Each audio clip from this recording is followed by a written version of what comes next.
Williams, RaceToday.com. Congratulations, Austin. I noticed after you finished, you were sitting on the hood of the car, staring up at the grandstand. Why? What was going through your mind? What were you thinking? Well, I broke the car. I broke the starter and I blew out the right retire. So don't think that's anything bad. But yeah, I was kind of stranded. So definitely a good time to collect my thoughts and just appreciate the moment there for a minute. To be able to do this in front of a sellout crowd, to be able to do this in general, to be able to be part of this race, having a shot. It's a racer's dream, and so many people get close to it. And I feel very grateful and very proud to be able to pull it off. We're going to go to Alan in the front, and then we'll go up to the press box. Alan Cavanagh, I know it was your second start, but as a Cup rookie coming into this morning, did you think you could win this race? And if so, where did that confidence come from?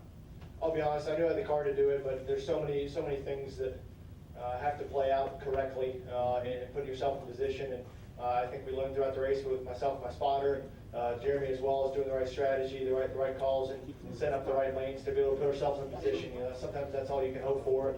Sometimes you have to force people to help you. And I definitely didn't expect any help throughout the day. I did get some from the Fords, and I think Ford's did an incredible job with this new car. And I think it's obviously shown in the first couple races. So just proud to be able to do it, proud to be able to hold off those runs at the end of the race. And it means the world to me to be able to sit here and say I'm a Daytona 500 winner.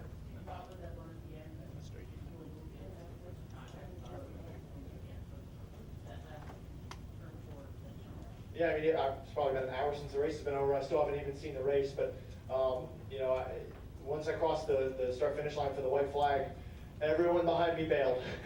Everyone started lifting. Everyone was trying to get their runs, and I was probably 20% throttle for most of the last lap, just trying to stay relatively close to where I could at least defend something or be able to be close enough to be able to get to the tri-oval. I knew if I got to the tri-oval and I was nose ahead, I would get it. I think I actually learned that Thursday night. But for me, just holding off the Wolves. I mean, it's the race that means everything to everybody. Once you come off of 4, and all gloves are off, and everybody wants it. Going to check in upstairs in the press box. Chris Munn, the speed sport kid, you never got a chance to know your grandfather on your mother's side. The great Jim Truman, he won the Indy 500 as team owner 10 days before he died of cancer. I'm sure you've heard all the stories. What do you think he'd be thinking right now to know that his grandson is a Daytona 500 winner? And I have a follow-up to that. Yeah, it's hard to speculate on that, but obviously I've met a lot of people throughout my life, and even watching the Willie T. Ribbs documentary, if y'all haven't watched that, I learned more about my grandfather than I ever have throughout most of my years on this earth. But he was an incredible man and led an incredible life, and racing meant a lot to him, and racing's meant a lot to my family. So to be able to say that I've been able to accomplish this, and there's nothing more important to me than racing. There's nothing more important to me than being part of this sport. To think that I'm a Daytona 500 winner, that you can't take that away, and he's an Indy 500 winner, and you can't take that away from him. And you grew up around Roger Penske as a small child, running around. You were a big Elio fan. In some ways, has he kind of served a little bit of a role as a grandfatherly type to you in addition to being your boss? Yeah, he's a lot more than just my boss. When I think of it, and next to my parents, he's probably been the most influential person on my life, just whether if it's been leading by example or the way he treats people, the way he runs his business, and how he is with his family. If I can be half the man Roger Penske is, I'd say I've lived a good life. So I think of an amazing opportunity. A lot of people talk about I get the opportunities that I do, and I become successful because of who my father is and what he's done in his life. And I think it's the exposure to those people that have meant more to me, have meant more to my career as far as leading and doing things the right way than any other advantage anyone else can have. So I feel really blessed to be able to do that and utilize that experience in my life from a young age, to be able to put myself up front on the biggest stage and obviously have a great time doing it. We're going to go to Zach, Bob, and then Ryan. Zach Sternhill with RunTruck.com. Austin, congratulations on this. You were in this race a year ago, obviously, but it looked like a completely different style of racing today. Was there anything from last year that you learned that you could apply to today's race? I think the biggest thing is the competitors. When you come up from the Xfinity Series, I spent 4 years in that series, and I said it when we were here on Media Days, the biggest transition, especially on play races for me, is to learn my competitors, and that was kind of my first eye into the Cup Series, and let alone having more competitive cars, but these guys are the best, and you can expect them to make the right moves for them, which in some ways I really enjoy because it makes my job harder yet easier because you're expecting everyone to do the best thing possible and everyone to be perfect. And I think that it's an incredible opportunity for me to be able to run it last year and get some experience up front, but also to be able to come back here today and be able to be a contender throughout the entire event means a lot. It says a lot about my team, says a lot about my race car, and it's obviously a great foundation to start the year. You were also around Brad Keselowski quite a bit today, pushing him a lot, especially early. Are you conscious of that in the moment, just the irony of that, but I guess more importantly, what allowed you guys to work so well together? Well, I think it falls back on guys being really, really good, and Brad is really, really good at this style of racing. That's why he was up front a lot of the day, and I've learned a lot from Brad throughout my career. So obviously to be able to be in the 2-car and run tandem for so long is what we did. It was kind of cool, especially early parts there in the beginning of the race. But I also did learn a lot, whether if I was being the pusher for Blaney or for Brad, as far as what that second car meant to the runs and things being generated in the pack, and I do feel like that helped me be able to defend better at the end of the race. We're gonna go to Bob, then to Ryan in the back, and then we'll check in the press box. Bob Hockers, Fox Sports. You said the other day that you're going to have to learn over the first 400 miles to know what to do over the last 100. So what you learned over the first 400 that you put to use? It's a long list that I plan on doing before I go to bed tonight. There's so much different about this car, but at the same time, it is the same style of racing. I think for a fan from the grandstands probably could have looked at this and go, oh, this is Daytona with NASCARs, but man, I keep doing that too. I keep calling them NASCARs, and all these people look at me like I have 4 eyes. Like, it's a NASCAR to me, but it's a race car, it's a cup car to everybody else, so I'll get better at that. But it's still the same style of racing, but the cars themselves are a lot different. The runs vote a lot differently, and it was really interesting to see who picked up on different things throughout the race, even in practice. And learned, like you said, 400 miles in, I learned a lot about it, and got ourselves with really good track position by the end of the race. And I think I knew what I was going to have to do to be able to hold cars off if I was in that opportunity. And with the driver who averaged a 17th place finish as a rookie in the Xfinity Series, could that driver envision this day? The driver that spun in front of the entire Xfinity field in 2018 on like lap 6, probably not. Probably not. You probably could have picked me up from the care center and say, you're going to win the Daytona 500 one day. I probably would have said, bullshit. But we've come a long way since then. So it's a very big credit to a lot of the people around me that have believed in me. I've driven a lot of different race cars in my career, a lot of different race cars at this track alone. And I've seen the highs and lows of it. I have a lot of perspective from friends, from competitors, co-drivers, teammates. This race means so much to so many people, and just very humbled to be able to get it done. We're gonna go to Ryan in the back, then we'll check in the press box. Also, Ryan, with ESPN, you touched on this a little bit, but the silver spoon nepotism claims have been around motorsports forever. What's this mean for you, all those whispers that have kind of followed you throughout your career when it comes to, hey, that's how he got that right? I'm not sure. I would say I'm not an externally motivated person, and I'm not an externally intimidated person. My head's pretty much in the game 24/7. I don't think about much anything else except for racing. I don't have much of a social life. I hardly do anything else but go to the race shop and spend time, either staring at my race cars or working out or spending time with my crew chief. So for me, I guess I don't have time for the noise, but if there's anything I have left to prove, I'm not sure what it is, but otherwise, I'm very proud of the family that I've come from, the person that my dad is and the way he leads our team. I'm very proud to be exposed to that, like I said before, with my exposure with my parents and Roger Penske. I think that's my biggest asset is not who he is, but who he is, if that makes sense. We're gonna go upstairs to the press box. Congratulations, Austin. It's Lee Spencer. Hope you're doing well. In your opening statement on the interview on TV, you made mention of a packed house.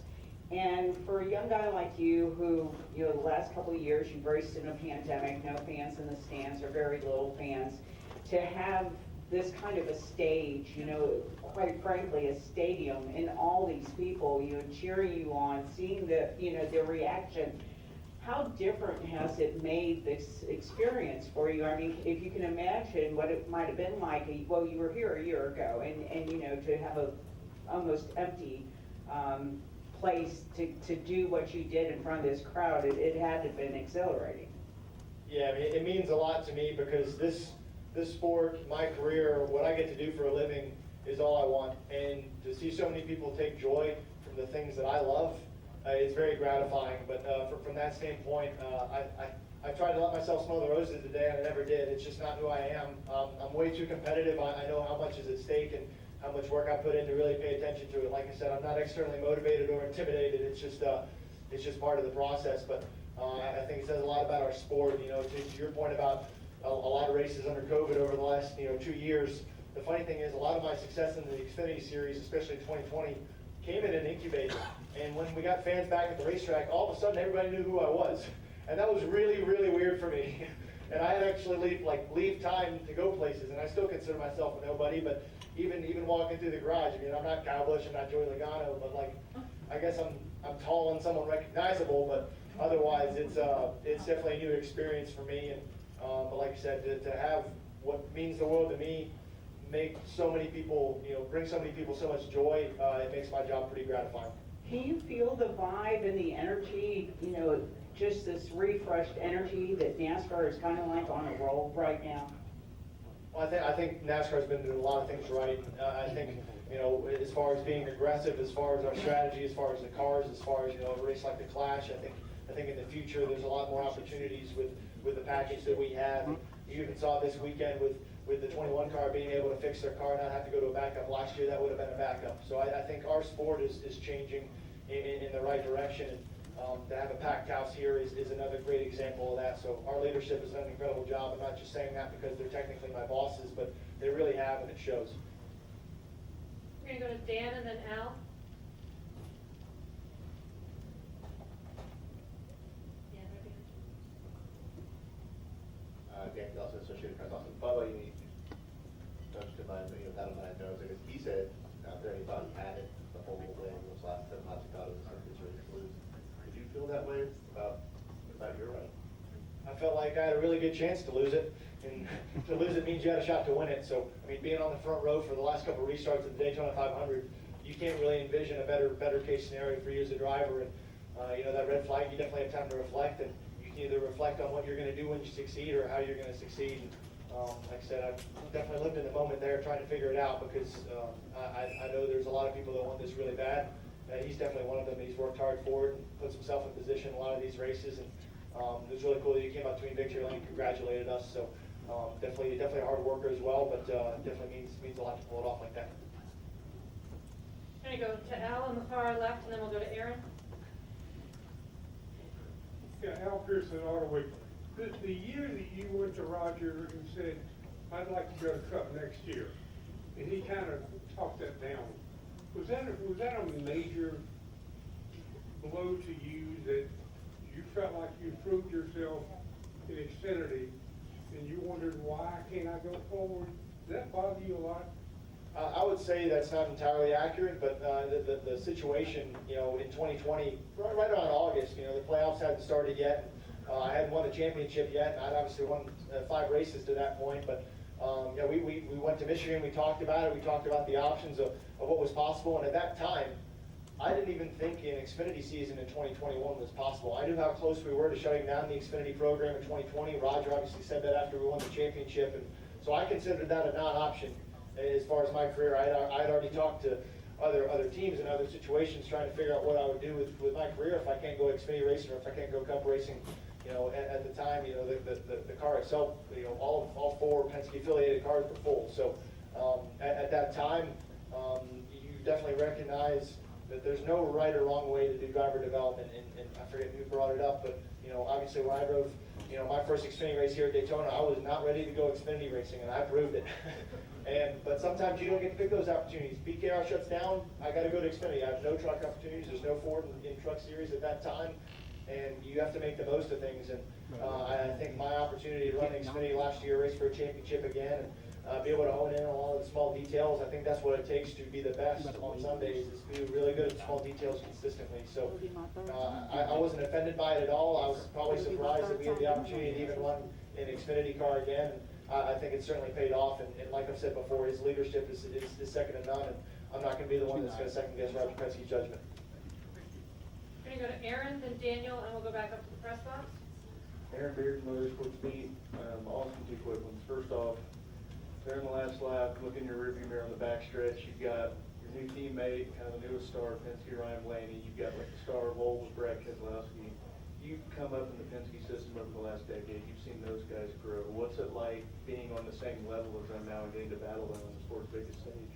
I will say that I do not feel like I'm on the same level as those guys. You know, I have a lot of respect for Ryan and kind of the leader that he's turned into in our race team. I don't think it's because Brad's departure. I think even last year you saw Ryan was probably our strongest guy every weekend. So I have a lot of respect for Ryan and the driver that he's kind of become over the last couple of years, and obviously my relationship with Brad. So I also know those are two guys that have come really close a lot of times to winning Daytona 500s, and they would not want me to win it before them. So definitely a lot of perspective there, but I really appreciate their leadership and what they've taught me throughout my career. But in that moment, you kind of have to block all that out and know that they want to win just as badly or worse than you do. So that's where I was in the moment. But at the same time, off of turn 4, they're just another competitor.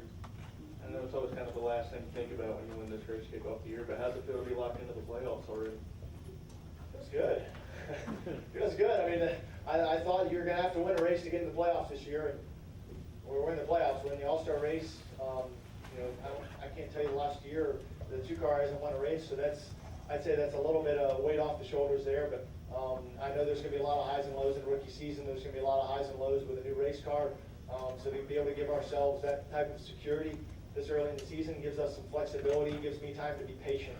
I think that's the biggest thing, because even through testing, I have to remind myself to be patient, and whether it's the drivers that I'm now competing against or a new situation, I think patience is certainly going to pay off to making sure I don't miss anything throughout the learning process. We're gonna go to Daniel, we'll go up to the press box, and then we have a question in the back there. Dealing with Ben, Friendship.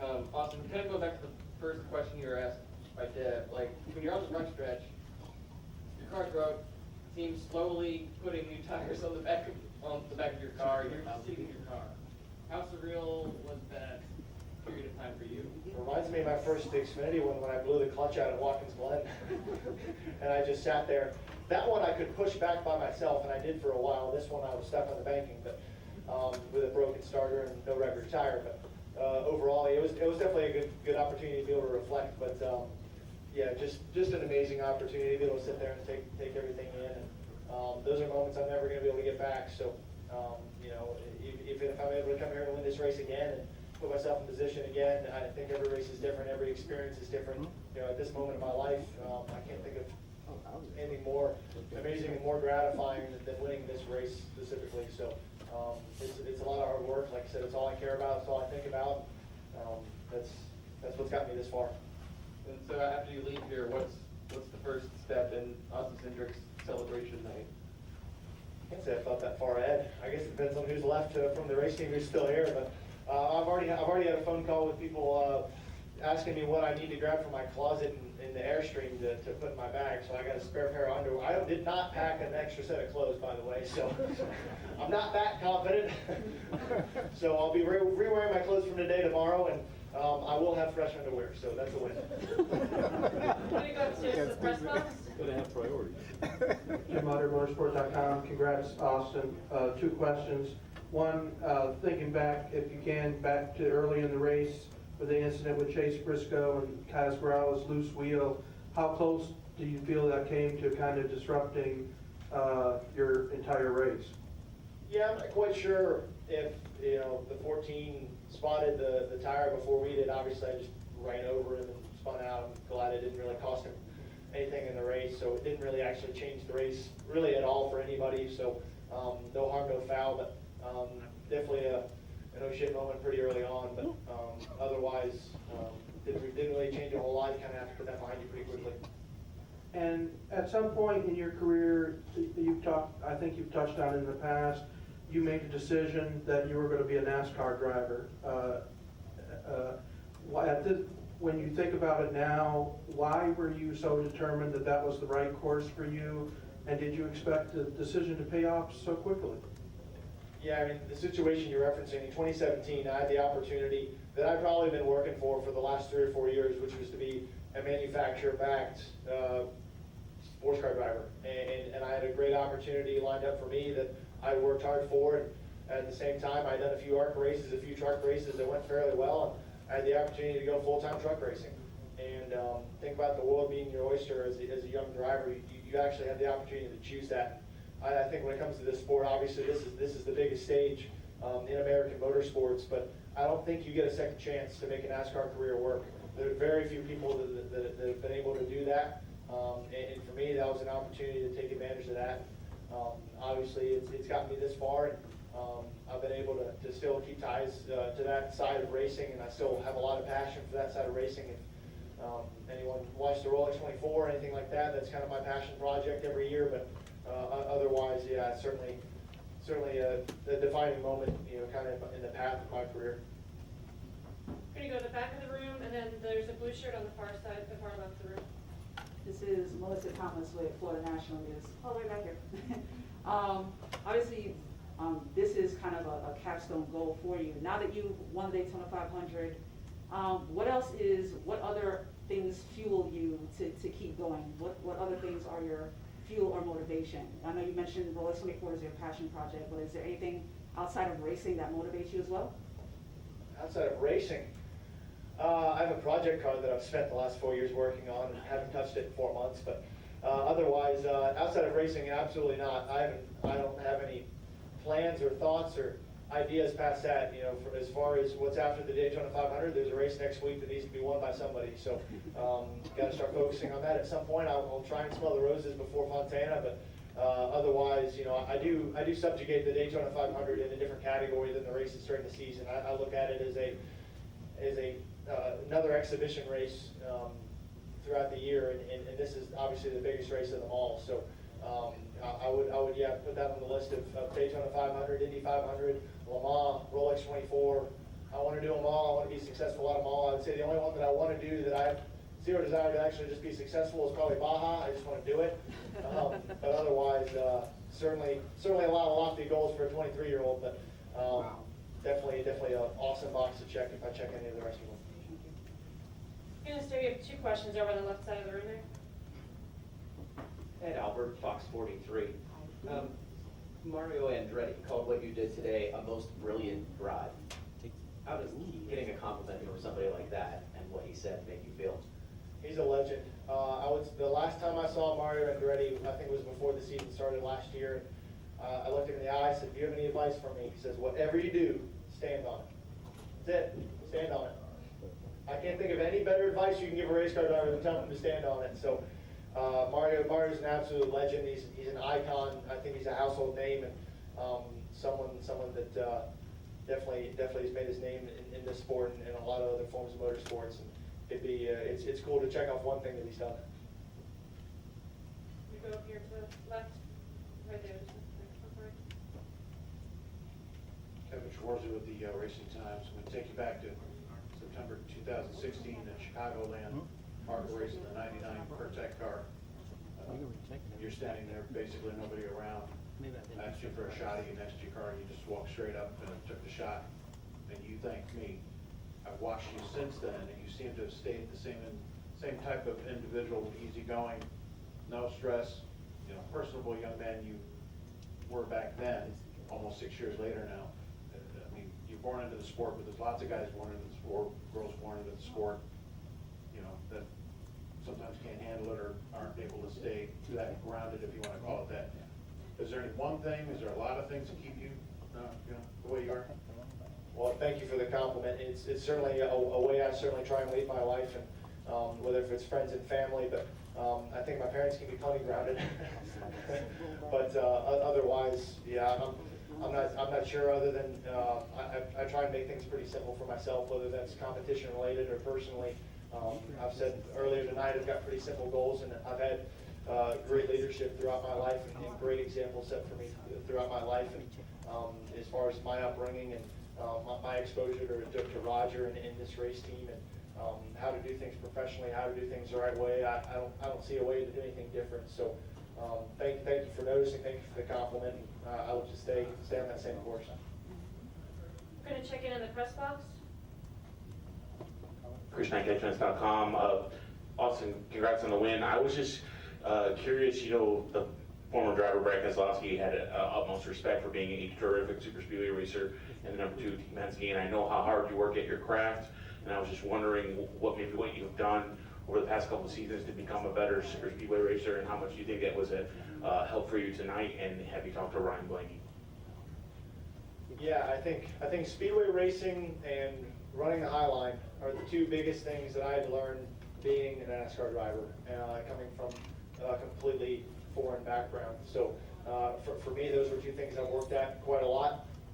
And I think it's a mental game on the speedways, but also it's a very social game. And I wouldn't say I'm the most social person. I didn't spend much time at high school. I wouldn't say I've got an abundance of close friends. So for me, it's one of those things you have to predict everybody's next move. And for me, I understand where I stand on the totem pole tonight to be able to do this, but I'll also be able to have the teammates, have the camaraderie from Ford, the team that's trusted in me. Like I said, I do put a lot into my racing. There's not much else, like I said before, that I really care about anymore. So it's certainly awesome to have that hard work pay off. It's not just me. It's my spotter Doug. It's Jeremy Bolins. It's the entire Team Penske team. The way Ford has started off with this next gen car with 2 wins in a row, pretty incredible. And obviously, have great teamwork as well. You mentioned Ryan Blaney, and I said it before, I'll say it again. I think he's a great leader for our team, and I think he's really coming to his own as far as part of this organization. And I'm very proud to have him and him having my back, especially there on that restart. I will say I think it was in his best interest to be able to help me. I thought the bottom was the dominant lane on restarts. It put him in a position to be, second behind the leader and have a shot coming off of turn 4. So that's usually all you can ask for from a teammate, to let him give you a shot and take his own when he has it. So otherwise, yeah, definitely a great experience. What was that moment like with your parents, especially your mom? Yeah, my mom's been like the backbone of my racing career, whether if it's making brownies for the guys, or packing a cooler to go to the summer shootout, or driving me home from a long day, tucking me in my fire suit when I've gotten wrecked for the 3rd week in a row at Concord Speedway. All those things that moms do, and she's been around it. Her brother raced, like we mentioned before. She comes from a racing family. Her father raced, so this isn't the first time she's seen this rodeo. But she's been by my side, been a great listener, and definitely one of those people that helps keep me grounded. So very, very proud to have her. She's definitely been my rock throughout my career. We're gonna go to Dustin Long and then Jerry. Dustin Long, NBC Sports. Austin, I know you're still in the moment, but what does it mean to be Daytona 500 winner? Tony Stewart can't say that. Kyle Busch can't say that. There are a number of drivers you're racing against and have come before you who cannot say what you can say right now. Yeah, I think that there's a lot of layers to that I feel like I have perspective on, but I'm certainly in a different category in that respect. I haven't been trying to do this for decades, so from that respect, I'm pretty humbled to have the opportunity, the experience, what this means at this point in my career. But I think I still have a lot left to learn from the guys that you've mentioned. That there's a long list of drivers that have tried and finished second, or led a lot of laps and come really close. And some days it's your day, and I'll trade losing the Xfinity Championship by 4 inches for a Daytona 500, I guess, any day. But certainly hard to put myself in their shoes. But I have a lot of respect for a lot of the drivers in the field. There's a good chance of me having to go to school for a little while here as far as figuring out what it takes to do this every weekend. We're gonna go to Jerry and then we'll go to Justin. Jerry, kickstars.net. A lot of people come to, high-five you and give you, kudos in victory lane. What was that victory lane experience like for you? And also, you took your call. Who was that from? And if you can talk about that. So the call I took was from my brother who lives in Norway. and he is one of my biggest fans. He and I weren't super close growing up, but the moment he moved away to college, he and I got really close. And whether if it's just talking to each other on a weekly basis, and we share a lot of some common passions. Obviously grew up in the same racing household, so, but otherwise got to talk to him. He was staying up watching the whole thing. Norway's definitely the party country in Scandinavia, so I'm sure he and his buddies are going to have a good time. But I don't know if they sell Keystone Light in Norway, but we might have to send him some. We'll figure out how to make that work. But otherwise, got to talk to him. I can't remember your first question, but it was cool to get that experience talking to him. The experience being in Daytona. Well, the weird thing about it, like most of the times I've won races in this sport, it's been with the Xfinity team, the 22 Xfinity team. That is, with the exception of winning the truck race in Motorsport, like every win I've had is with a lot of those same guys. And this is kind of my first date with the 2 team, a team that's been together for a really long time under the leadership of Jeremy. And there's a lot of guys that have been trying for a lot of years to win this race. And I can't think of a better way to start it off. I think the only guys that I recognized that their smiles and their joy and their expectations in victory lane was my pit crew, because a lot of the guys on the 2 crew pitted my Xfinity car a lot. We've actually come up together through the truck series, and they were on it tonight. They had a money 4-stop and did a great job on pit road all day. So really proud of that effort. But yeah, to experience that with a bunch of new people, it's a great way to start a relationship. Hopefully it doesn't set too lofty of expectations, but I think they're learning about me and what I enjoy and what I put into this, and hopefully that's a lot more to come for this group. I'm gonna go to Justin, and then we'll go back up to the press box. Thank you. First off, congratulations, Austin Citrus, Justin Parma with Columbia, Missouri. And Austin, you already mentioned losing out by 4 inches in the Xfinity Series title. Tonight you win the race by 3/100ths of a second, the third closest finish in 500 of the history. Just your thoughts on that kind of coming around and that kind of coming full circle tonight. When was that, November? That race at Phoenix has haunted me every moment of every day for the last however many months. And it still will. I still lost, so it still sucks. But I think I've compared the two a little bit too much tonight, because it's definitely on a different stage, and it's definitely a race that means a lot. So for me to be able to do that, to obviously have a close finish, to be able to put on an awesome finish for the race fans, like we've said before, is a packed house. And, there's a lot of momentum with the sport. In some ways, to be somewhat of a leader of that is a unique experience for me. And I have a lot of perspective left to gain as what it means and what my influence is as far as a driver in this sport, someone who hopes to be here for a long time. I'm gonna check back in with the press box upstairs. Hey Austin, Cameron Richardson with the Ridge Report. What did you tell yourself after the Xfinity Series title loss in November, and how did it motivate and set you up for tonight? All right, this is the last time we're revisiting that race. Never, because I've never been in so much pain that I wanted to vomit. Never in my life have I been in so much pain, felt like I've let so many people down that I've wanted to just throw up on the spot. I explicitly remember waking up at 4 a.m. the next morning and just staring, like having a panic attack. It's how much it means to me, and there's no way to describe that. And sometimes you have those moments in life that, some people aren't ever passionate about something like that other than their families in their life. So I'm grateful to have something that really pushes me that far emotionally, physically, that I'm willing to do whatever it takes. But definitely a moment I'll never forget in my life, and definitely confirmation that this job that I have, this living that I've had for myself means a lot to me. I'm gonna go to Luis and then Dalton. Luis towards the podium finish. Of course, you had Briscoe congratulate you, but you also had the Thunderbirds celebrating and honoring pretty much your biggest fans right now. You obviously had that moment with them a couple of days ago. Describe that feeling to have such amazing supporters that a bond already. Yeah, no better way to create a bond than going 9 Gs together in an F-16 and then win the Daytona 500 a couple of days later. Talk about badass.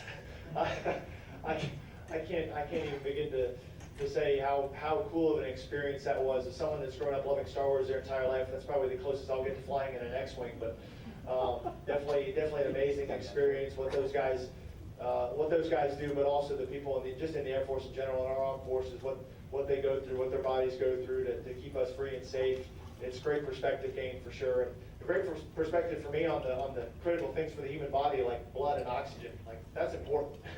Like, food and water go below blood and oxygen, and being able to figure out what it takes to, have the right blood flow and get the oxygen in the right way while you're pulling 9Gs so you don't pass out while you're seeing tunnel vision. And then to have to do the duels the next night, or the couple hours later was definitely an experience, but something I'll never forget.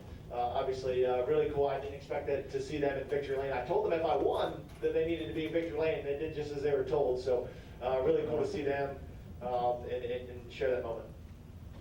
Can you go to Dalton and then Daniel? Austin Dunn, HawkinsConcerts.com. Dating back to Phoenix in November. Can we talk about today? So I was talking to a lot of drivers in the Field Care Center, and a lot of them were saying that it's kind of difficult to push with these cars. A lot of them, they were talking about, complaining about how aggressive it was. Were you at the receiving end of anything like that today? What were your thoughts on it? Yeah, I did a lot of pushing today. I was pretty happy with how well my car could push.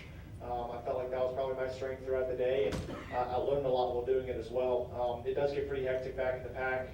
Pretty interested to see how Talladega's going to play out. I think it's going to be a lot different race than Daytona, just because how wide that track is, how much less handling matters at Talladega. But certainly learned a lot.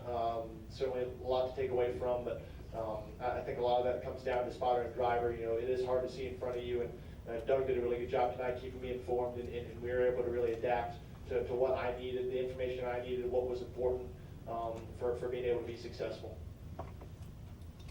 We'll go to Daniel and then we'll check back in with the press box.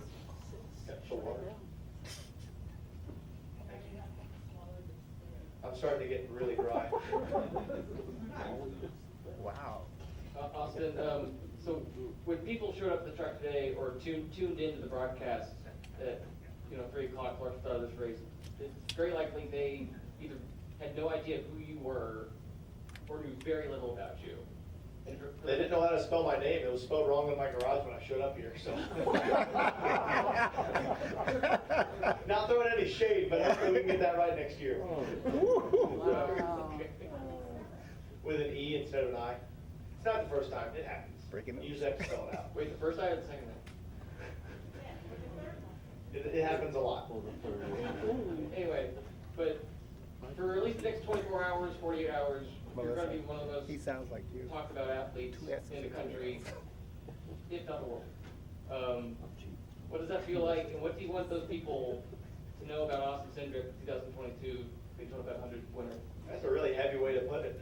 I mean, you're probably not wrong, but at the same time, I guess I don't think that much of myself, or at least I've never had that perspective. But I think as far as what people need to know about me is I've said it already, said it again. My dedication to what I do is pretty much all that matters to me, and whether it's the people that I get to do it with or the life I get to live. I know how fortunate I am to get to do this, and I promise you I don't take it for granted. So I'm surrounded by a lot of great people, and I want to do this for a long time. Gonna go upstairs to the press box. No more questions from the press box. Thank you. We'll go to Davey. Yeah, also Davey Seawolf front stretch. I think on a podcast last year, you can correct me if I'm wrong, did you say that you're not a drinker at all? I'm going have a beer sponsor. And we shared a lot of Keystone Light Victory Lane today. Okay, so I assume that's gonna be the beverage of choice tonight and potentially the rest of the week then? That is the beverage of choice for the number 2.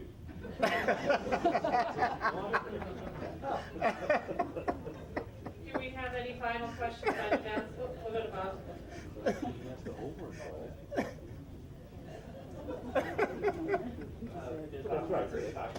Blaney said that he would not make a move on you unless he was 100% certain a Penske car would win. How much do you think all the talks and all and what happened here last year played into how the finish of today happened? I think it played a role. But at the same time, I look at Ryan, and he's honestly been the glue to our Speedway program. If I look back, as far as having two polarizing figures that are both equally good at what they do in different ways. I think Ryan's kind of been the guy that's honestly gotten the short end of the stick some of the times as far as being a great teammate. So, we talked about it as a team. on Monday before we left for Daytona as far as what the rules were gonna be there and how to manage that. And I think that stays behind closed doors, but I think to that point, I mean, Ryan had a shot to win the race off of turn 4, and that was his chance to do it. I knew that's the opportunity that he wanted to have, and I think the best chance for him to do that is to be second in line. So he was in position to be able to do that, but otherwise, you know, great team effort, and proud of that. Hopefully I can repay the favor. And I don't know if surreal is the right word, but I mean, you have Brad Keselowski, you have an autographed Brad Keselowski, you know, card or something in your place. You replace him, and I think it could be very well argued you outdrove him today. That so is that surreal to you? Is that like I don't want to say surprising, but like, can you kind of describe how that dynamic sits with you?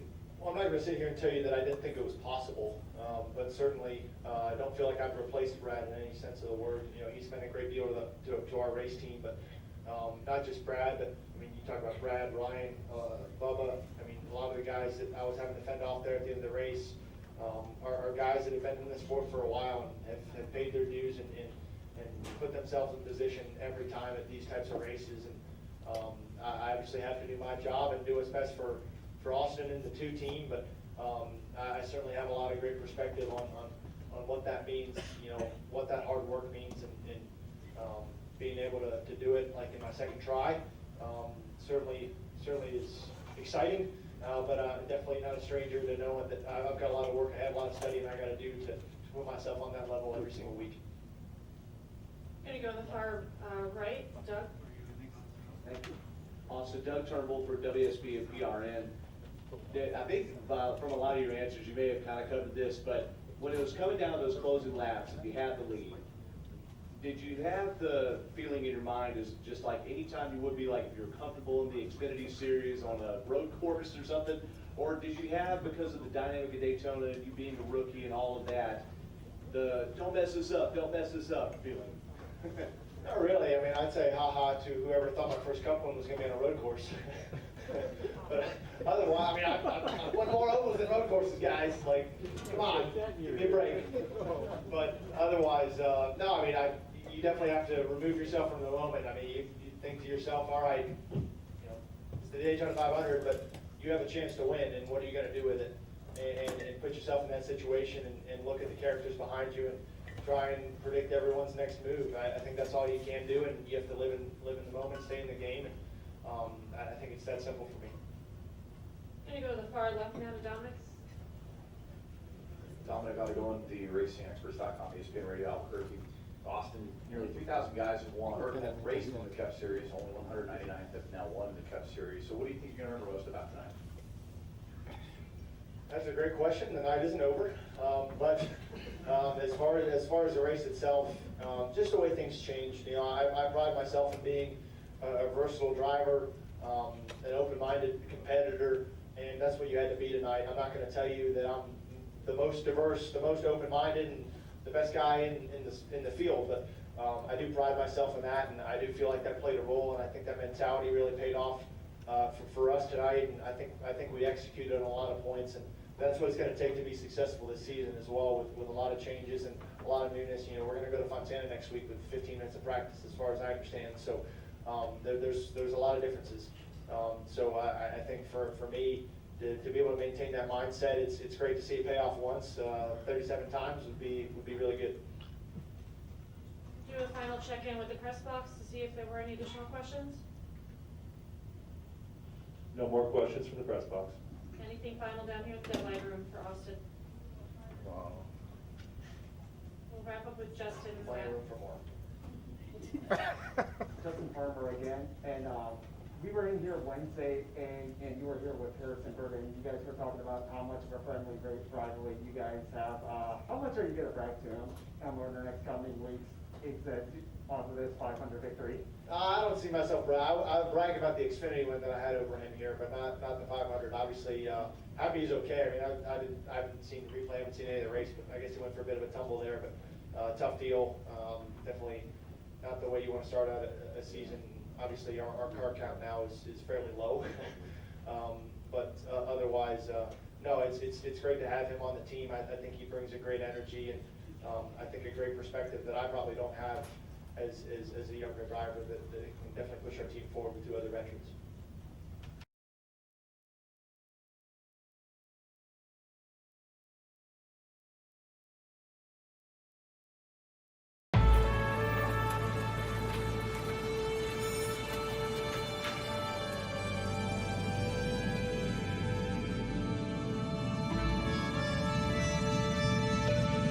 The Florida Lottery is proud to support education by contributing billions of dollars to Florida schools and awarding countless Bright Future scholarships so Florida students can do more than just dream of a